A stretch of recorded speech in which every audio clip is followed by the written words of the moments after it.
tariki ya 13 Ugushyingo Perezida Habyarimana yemereye amashyaka atavuga rumwe n'ubutegetsi gukora, ndetse navuga ko ubwoko bugomba gukurwa mu ndangamuntu nubwo bitigeze bikorwa.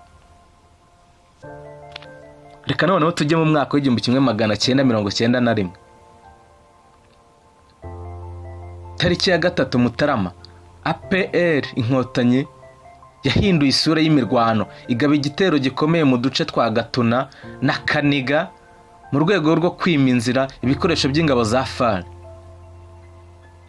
Tariki ya 7 Mutarama abanyarwanda benshi bahuye n'akaga, bamwe baricwa bitwa ibyitso by'inkotanyi.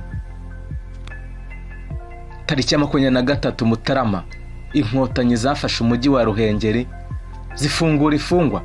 Kuri iyi tariki kandi habayeho guhagarika intambara, hashyirwaho GOM